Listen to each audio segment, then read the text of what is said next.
Muy buenas tardes. Volvemos a encontrarnos en este programa Visión de China con Mayra Balmaceda y Eduardo Klinger, en el cual, como todos los domingos a esta hora, le presentamos varios aspectos de la realidad de China en nuestro esfuerzo para contribuir a un mejor conocimiento de la realidad de ese gran gigante que se ha convertido ya en el segundo socio económico comercial de la República Dominicana. Presentaremos aspectos culturales y también proyectos que están desarrollando. De inmediato voy a empezar tocando un tema de mucha actualidad y mucha importancia, pero primero espero que Mayra me ofrezca un té chino. Garantía de salud, inspiración y fortaleza. Costumbre linda, tradición respetada. Pues bien, les decía que voy a empezar abordando un tema de mucha actualidad. Me refiero a los BRIC, que en los próximos días realizan una cumbre en Johannesburgo, capital de Sudáfrica. Los BRIC deben su nombre a las iniciales de los países que lo conforman: Brasil, Rusia, India, China y Sudáfrica. Están representados 3 continentes: América Latina, Asia y África. De facto, dado que Rusia es un país considerado euroasiático, podríamos decir que también está presente Europa. Surgieron en el 2009 con los 4 primeros países y posteriormente en el 2010 fue incorporado Sudáfrica, dándole una visión más universal, más abarcadora a esta organización. Hay que decir que los BRIC no pretenden confrontar a Occidente, pero de hecho, de facto, se han convertido y van creciendo en esta fortaleza como una alternativa al grupo de los 7, una alternativa que viene del llamado Sur Global. Comprende más del 42% de la población mundial, ya que están en él representados las 2 naciones más pobladas del mundo, China e India. Representan también en estos momentos alrededor del 24% del Producto Interno Bruto global. O sea, tienen un peso económico importante, destacando de que ahí se encuentra también la segunda economía mundial, China. Además, abarca el 22% del territorio continental. Sin lugar a dudas, realmente los BRIC constituyen un grupo, un conjunto de naciones que tienen un gran peso geopolítico específico. Su pretensión y aspiración es convertirse en un ente de defensa de la multipolaridad mundial, del multilateralismo. En el mundo actual ha surgido la gran necesidad de defender el multilateralismo, que se ha representado por más de 70 años por las Naciones Unidas, pero que se están manifestando ciertas intenciones de sustituirla por un grupito de países que pretende erigirse en el dictamen de las organizaciones internacionales. Pues los BRIC se han planteado la defensa del multilateralismo como un elemento que puede garantizar la paz y la seguridad mundial. Y es precisamente por esa razón que se han convertido en un polo importante de atracción para muchos otros países que están planteándose y pidiendo su ingreso a los BRIC. Es de esperar que en esta reunión de Sudáfrica verdaderamente vamos a presenciar la incorporación de nuevos países, ya que varias naciones han formalizado su solicitud de ingreso.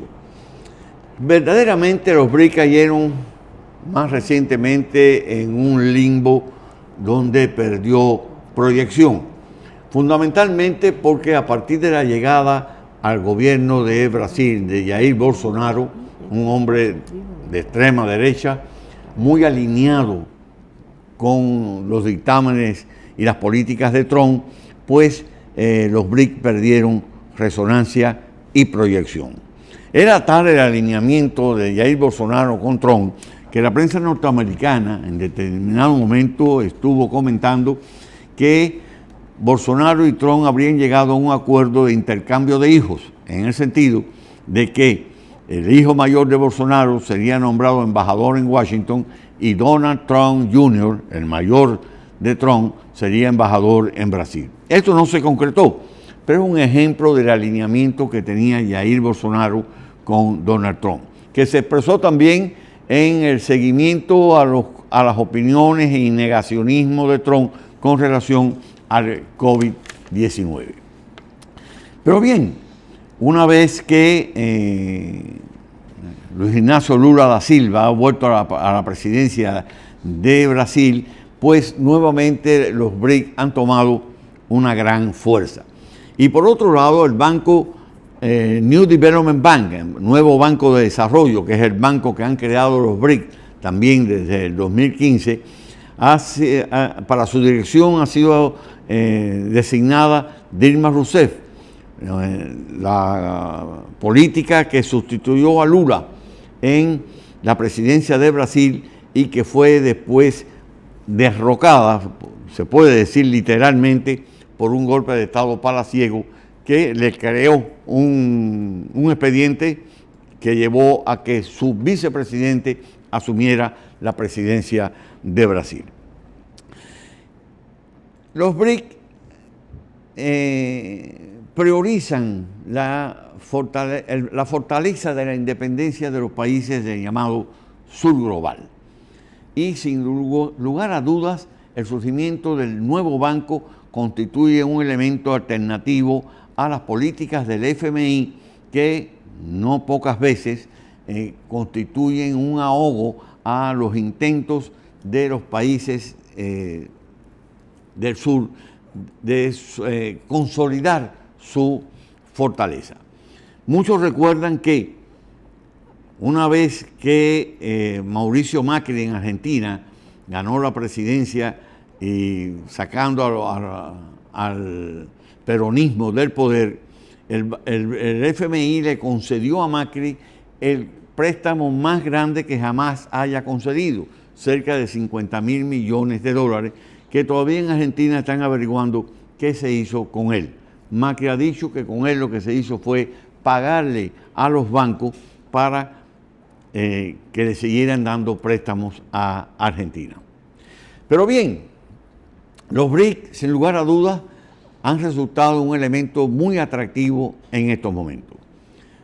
Así, por ejemplo, Bolivia, Venezuela, inclusive Arabia Saudita, los Emiratos Árabes Unidos, Qatar, Turquía, han estado planteando su ingreso a la organización, con lo cual verdaderamente va a tener una mayor universalidad que va a fortalecer su posición como un actor geopolítico de gran peso, gran importancia y gran incidencia a nivel mundial. Hoy día la alternativa que ofrece los BRIC resulta efectivamente muy atractivo. Es un conjunto de naciones que no pretenden ni se plantean confrontar a Occidente, sino mostrar independencia de Occidente y a la misma vez encontrar mecanismos de colaboración y cooperación entre ellos que fortalezca su economía y además también su proyección internacional. En esta reunión de Johannesburgo, en Sudáfrica, se estuvo especulando mucho con relación a si Vladimir Putin asistiría o no. Existía la especulación de prensa que la presidencia de Sudáfrica se vería obligada a detener a Putin, dado que la Corte Penal Internacional emitió una controvertida orden de apresamiento contra él. Putin finalmente no va a asistir. Seguramente va a ser representado por su canciller Lavrov. Pero hay que decir que, por otra parte, un país que se encuentra involucrado en una guerra muy fuerte hace muy difícil que su presidente pueda ausentarse del país por varios días, ya que la distancia entre Rusia y Sudáfrica es importante. Por otra parte, el ingreso de Venezuela a los BRIC significa un aliento para Venezuela, que en estos momentos se encuentra además habiendo recibido una importante buena noticia ya que presentó una demanda en Lisboa contra un banco que le tenía embargado 1.500 millones de dólares y ganó el litigio. Los tribunales fallaron de que el banco tenía que liberar esos recursos y entregárselos a su legítimo propietario, Venezuela. Les decía que se creó en el 2015 un nuevo banco, llamado así, New Development Bank, Nuevo Banco de Desarrollo, en el cual han estado incorporándose varios países. No hay que ser miembro de los BRIC para ser miembro del banco. Así vemos que, por ejemplo, en el 2021 ingresaron al banco Turquía, Uruguay, Bangladesh, incluso Emiratos Árabes Unidos y Egipto. Y es de esperar que en esta cumbre de Johannesburgo nuevamente se incorporen nuevos países al banco. El banco ha empezado a emitir préstamos, financiamiento para importantes proyectos y todo hace indicar que se va a convertir en un elemento que va a reforzar el programa chino de la Franja y la Ruta de la Seda, que próximamente va a cumplirse 10 años de su inicio, cuando en septiembre del 2013 el presidente Xi Jinping lanzó la idea de impulsar un programa que contribuiría a fortalecer el desarrollo de infraestructuras y logística en los países que se hayan inscrito y que efectivamente en el caso de África ha sido muy importante. También en Sudamérica se han hecho avances concretos y proyectos concretos, e incluso también en el Caribe que nos rodea. República Dominicana es firmante del memorándum de participación en este programa, aunque todavía no se han concretado acciones precisas con relación a la Franja y la Ruta de la Seda en República Dominicana, que por demás tiene un potencial extraordinario, del cual hablaremos más adelante. Pero no hay duda que los BRIC viven un momento indetenible, un momento geopolítico de gran influencia. Y por demás, aunque es una organización que sus fundadores fueron Brasil, Rusia, India y China, y después se incorporó Sudáfrica, pero el liderazgo de China al interior de los BRIC es importante. Estamos hablando de la segunda economía mundial y verdaderamente tiene un peso importante en los proyectos y la proyección de los BRIC. Efectivamente, estamos presenciando el fortalecimiento y el reforzamiento de la proyección de un organismo internacional que se convierte de ya en un actor de primer orden en el escenario geopolítico global. Ahora mismo Mayra les va a presentar una de las obras más emblemáticas de China, del cual los chinos se sienten muy orgullosos de la resonancia y lo atractivo que ha resultado esta construcción. ¿No es así, Mayra? Le vamos a presentar el nido. Su nombre oficial es Estadio Nacional de Pekín, conocido por El Nido.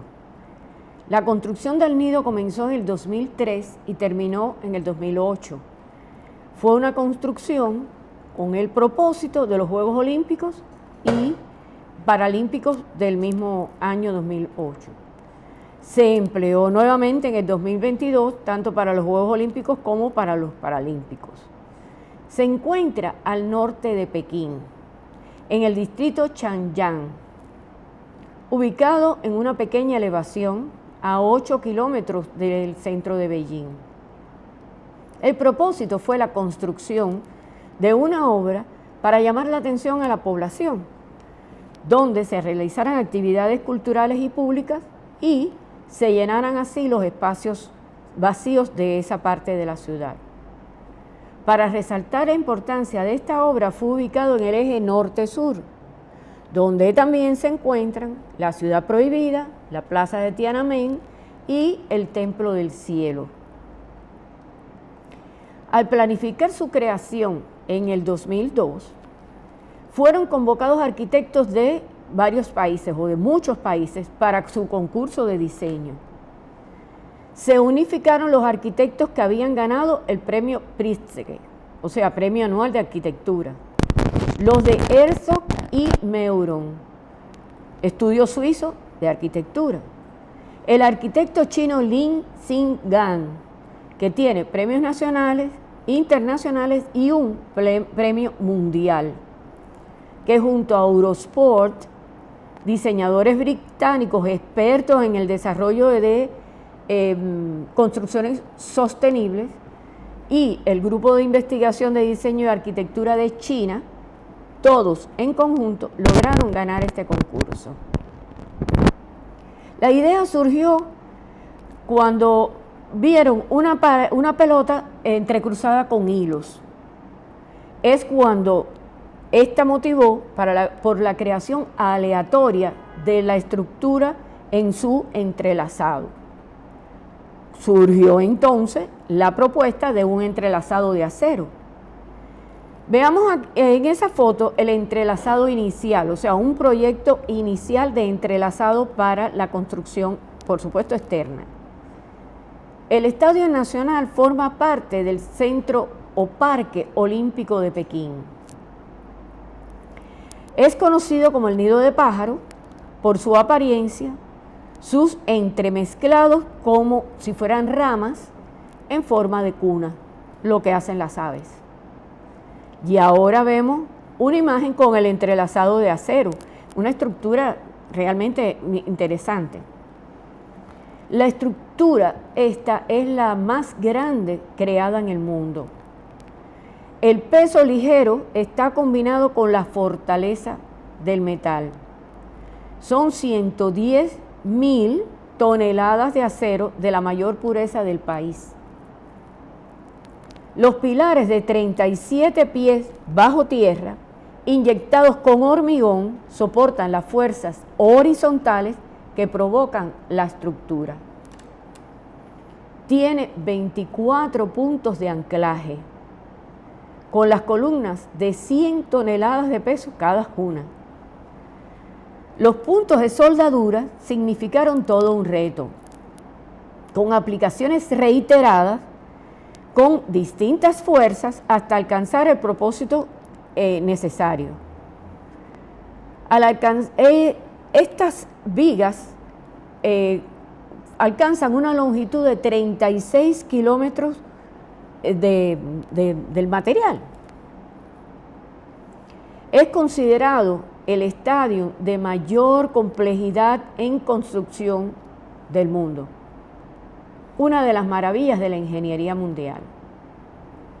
Su construcción cumple con los estándares de resistencia ante terremotos, aspecto muy importante por la ubicación geográfica en la que está centrado el nido. Ahora vemos el entrelazado en el techo. Ese techo pesa 11.200 toneladas. Los espacios vacíos del entrelazado fueron rellenados, imitando los nudos que crean las aves en sus nidos. Y la parte inferior está cubierta con una membrana transparente de polímero, a prueba de lluvia, por supuesto.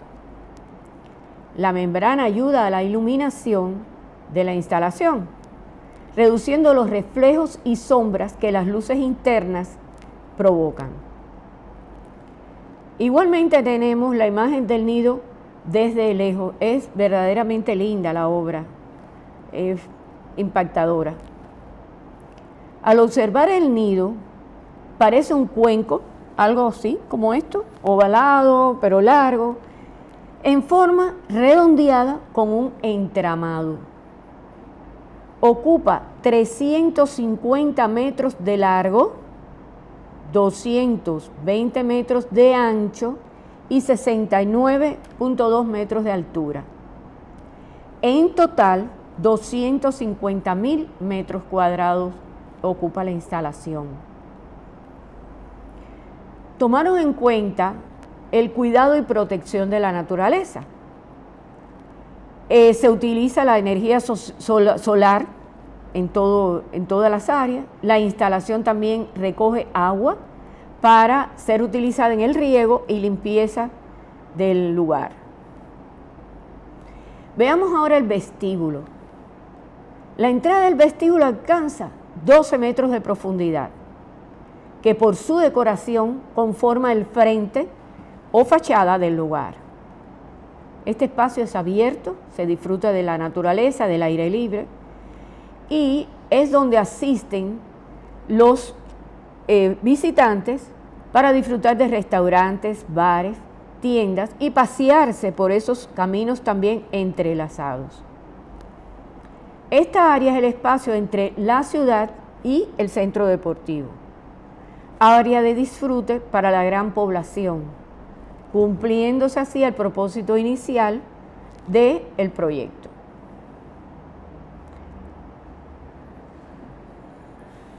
Resulta realmente más interesante que tú dices que lo que inspiró la realización de esta obra fue los cruces de una pelota, los hilos que entrecruzan una pelota, y ahí surgió la inspiración para esta obra. Permítame decirles que yo visité en una ocasión el nido y es una cosa que lo impresiona a uno. Para quien no es ingeniero, que es mi caso, verdaderamente no pude entender dónde están los sostenes centrales del entramado, porque es tal masa entrecruzada de hierro que verdaderamente impresiona. ¿Nos vamos a una pausa, Mayra? A una pausa.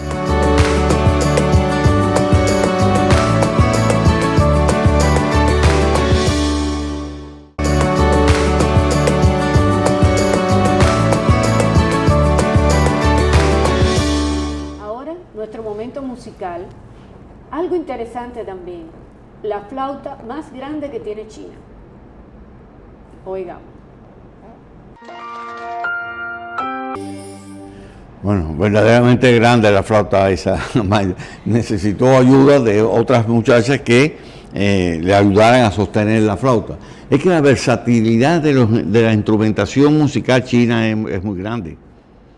Es realmente interesante y cómo salió de la naturaleza, algo original, utilizado en uno de los pueblos más adentro de las ciudades, de una ciudad, y empezaron a practicar entre ellos hasta que fueron agrandando y logrando este instrumento único. Es una gran diversidad de instrumentos, tanto de cuerda como de viento, lo que tienen los chinos.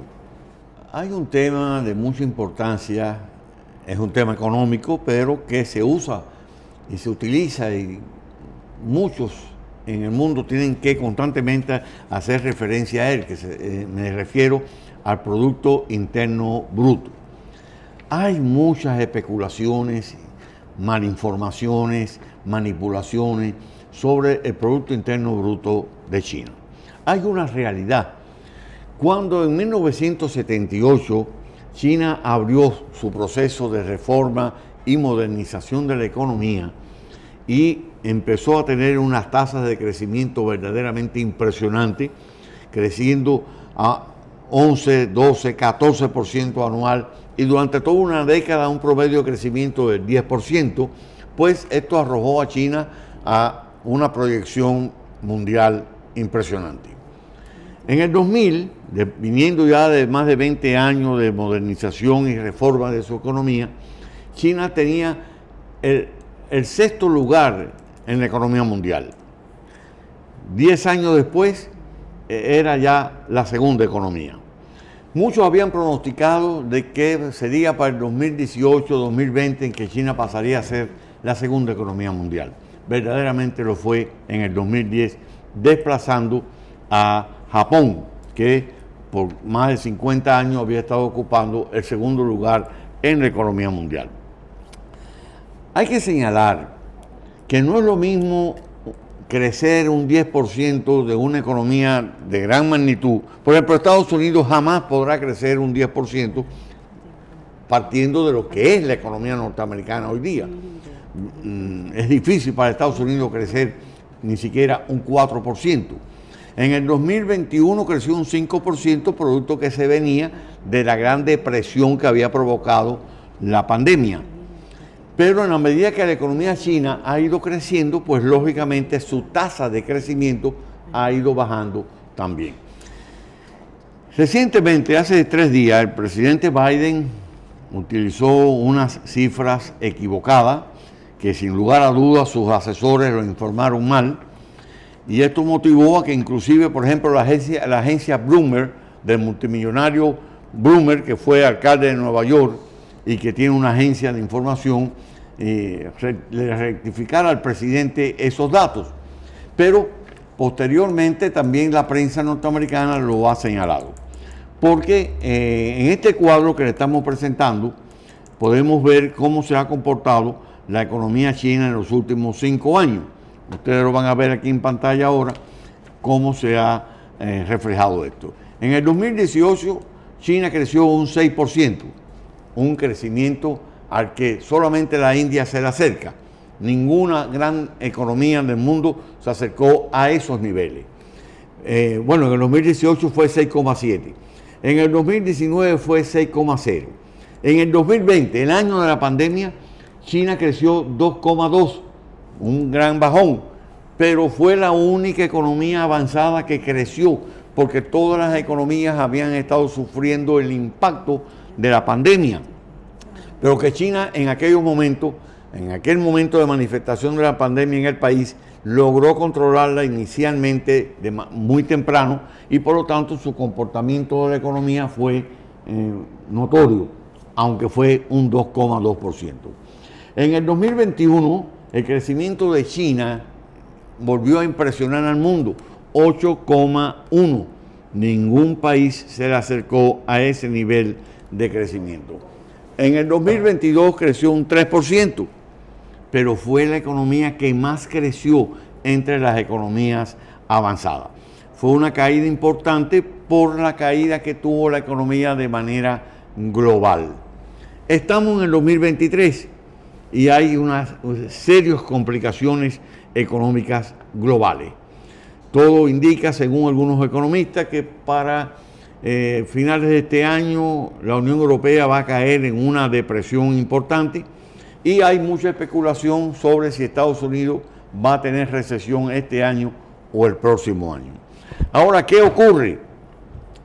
Que China es líder exportador mundial, pero si las economías del mundo caen, lógicamente disminuyen sus importaciones y por lo tanto disminuyen también las exportaciones de China. Es el desafío por delante que tiene China. Cuando se dio la gran crisis del 2008, el motor fundamental del crecimiento de la economía china eran las exportaciones. En aquel momento en que ocurrió este fenómeno que le estoy explicando, la economía mundial colapsaba, por lo tanto, las importaciones del mundo disminuyeron y China vio disminuir sus exportaciones.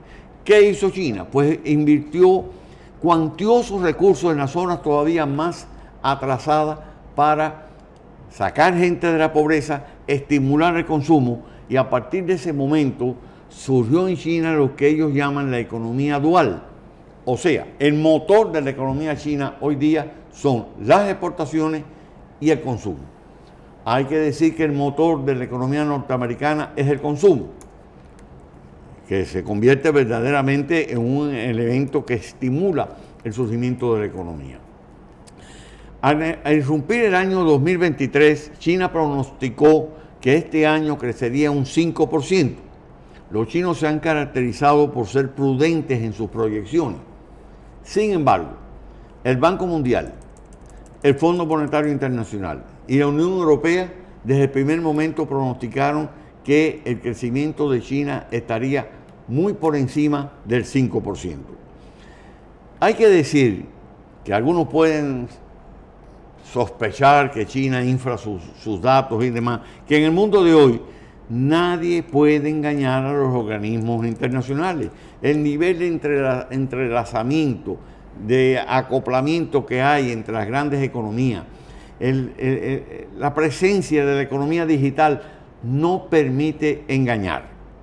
Ahora bien, en este primer semestre, enero-junio 30, oficialmente China creció 5,5%, lo cual la pone por encima de su pronóstico para el año y la pone alrededor de los pronósticos del Fondo Monetario, el Banco Mundial y la Unión Europea.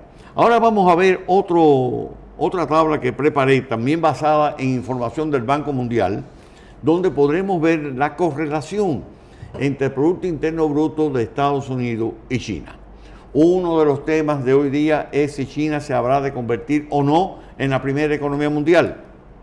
Esto para algunos sectores norteamericanos realmente les resulta prácticamente insoportable pensar que dejen de ser la primera economía mundial. Pero las tendencias económicas son imparables y necesariamente más temprano que tarde la economía china pasará al primer lugar. Antes de la pandemia, el Fondo Monetario Internacional y el Banco Mundial pronosticaban que para el 2030 China pasaría a ser la primera economía mundial y Estados Unidos pasaría a la segunda, pero bajo la amenaza de la India, que en algún momento también va a sobrepasar a Estados Unidos. No importa si Estados Unidos es primera economía mundial, segunda o tercera, siempre va a ser una potencia económica de primer orden. Por lo tanto, no es realmente para perder el sueño por esa razón. Pero veamos este dato. En el 2022, el año pasado, el Producto Interno Bruto de China equivalía al 71,1% del de Estados Unidos. Según las proyecciones del Fondo Monetario Internacional, en el 2027 la economía de China va a equivaler al 82,7% de la economía norteamericana, un crecimiento importante. A la misma vez, según el Banco Mundial, del 2022 al 2027, el Producto Interno Bruto de China crecerá un 142,2%. En tanto, en igual periodo, el Producto Interno Bruto de los Estados Unidos va a crecer un 122,1%. Indeteniblemente, la economía china se acerca al nivel de la de Estados Unidos. Hay otro importante punto de debate que tiene que ver también ahora mismo con la proyección de los BRIC y el nuevo Banco de Desarrollo, que es la desdolarización de la economía mundial. Estados Unidos, con su política de sanciones, embargo de recursos y demás, pues ha preocupado a muchos países que ven el peligro de que la utilización del dólar en determinados momentos, si dicen algo que disgustase a Estados Unidos, pues serían susceptibles de sanciones y demás. Y por lo tanto, están luchando, proponiendo dejar de utilizar el dólar lo más posible. Hay países que ya, por ejemplo, en negociaciones con China y con Rusia, lo están haciendo en las monedas de ellos, en yuan o en rublo, y por lo tanto no tienen que estar utilizando el dólar. Los BRIC, que hace un rato conversaba sobre ellos, se han planteado la creación de una moneda única que permita igualmente dejar de lado el dólar. Por supuesto que crear una moneda única en el seno de los BRIC llevará un tiempo, como le llevó a la Unión Europea crear el euro. Pero de momento lo que sí vamos a ver, porque ya lo estamos viendo, es que muchos países optan por hacer transacciones en sus propias monedas o en monedas fuertes de algunos otros países para ir dejando de lado el dólar. ¿El dólar va a desaparecer? Por supuesto que no. ¿Va a dejar de ser importante? Por supuesto que no. Pero cada vez va a perder más espacio. Ya perdió espacio cuando surgió el euro en el 2001. Alrededor del 20% de la economía mundial se mueve en el euro y dejó de ser el dólar. Nadie puede desvelarse por el hecho de que el dólar vaya perdiendo espacio, porque siempre va a ser una moneda de primer uso. Son los datos, amigos. Son las nuevas situaciones y alternativas que se están proyectando en la economía mundial. Mayra. Ahora vamos a un nuevo segmento, el de tecnología. Líder en telecomunicaciones, el Huawei no se puede dejar de mencionar. Es el que tiene la mayor cantidad de patentes registradas a nivel mundial. Líder en telecomunicaciones y preocupados por este tema, Huawei está desarrollando un proyecto muy interesante, el llamado Semillas para el Futuro. que lleva ya 15 años en su quehacer global, formando talentos en distintos países en tecnología y formación de la comunicación, los llamados TIC. Los talentos, como resultado, han desarrollado en sus centros laborales proyectos de inteligencia artificial, fibra óptica, energía digital, nube y 5G. Ya han formado aproximadamente 600 estudiantes en Centroamérica y Caribe, incluyendo decenas en República Dominicana. El propósito principal es que estos jóvenes trabajen para la industria y fomenten el desarrollo ecosistema tecnológico, aspecto tan necesario en los países donde Huawei opera. Como experiencia, basta presentar los jóvenes que han tenido los mejores resultados en sus funciones. Según criterios de algunos graduados en el 2022, Semillas para el Futuro les brindó oportunidades de desarrollo personal y profesional inimaginables, además del valor del intercambio cultural que esto significa, de las relaciones personales con líderes de la región. En esta nueva ocasión, Huawei formará aproximadamente 100 nuevos estudiantes de Centroamérica Caribe en economía digital. La capacitación se realizará en esta ocasión en Costa Rica del 9 al 16 de octubre próximo. Trabajarán de manera presencial y con apoyo virtual de expertos chinos desde China, pero también expertos chinos de China viajarán a Costa Rica con el propósito de ser los mentores en los proyectos que estos estudiantes desarrollarán. El propósito es para que participen también expertos de industrias tecnológicas y ministros de otros países que llevarán ideas para compartir con estos jóvenes. Además, participarán de forma presencial socios del programa, como representantes de la UNESCO, para enfocarse en temas sociales.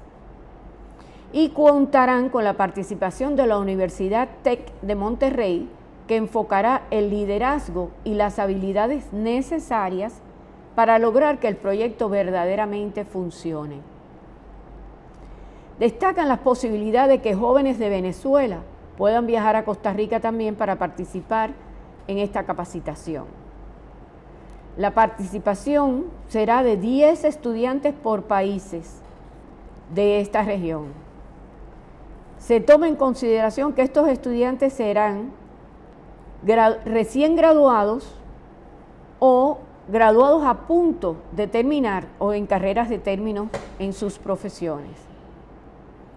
Ahí tendremos una presentación de jóvenes dominicanos y participarán en correspondencia países como Costa Rica, Salvador, Guatemala, Honduras, Jamaica, Panamá, República Dominicana, Surinam y Trinidad y Tobago.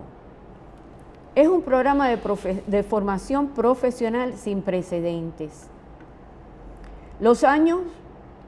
Sin precedentes por los años que llevan en acción, por la atención a esta zona geográfica y por enfocarse en la formación de jóvenes, beneficiando el futuro de estos países.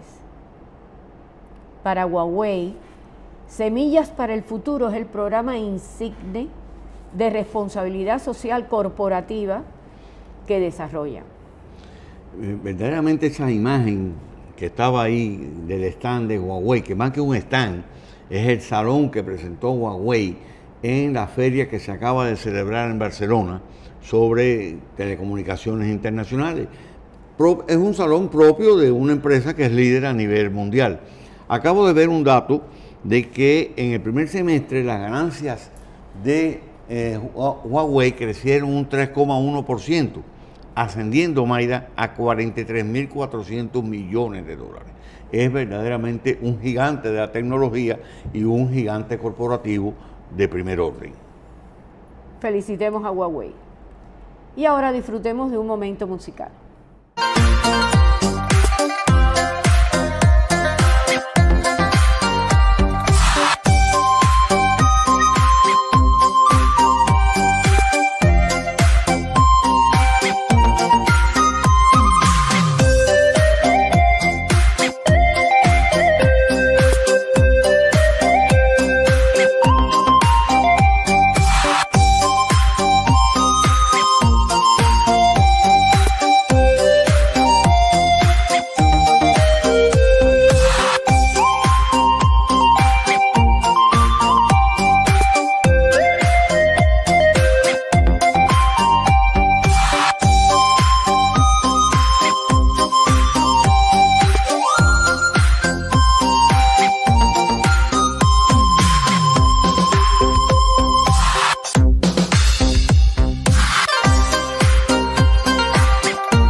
buena música, excelente actuación y realizado por jóvenes, importante, con preparación y calificación en cada una de sus áreas. Ahora pasemos a la pausa.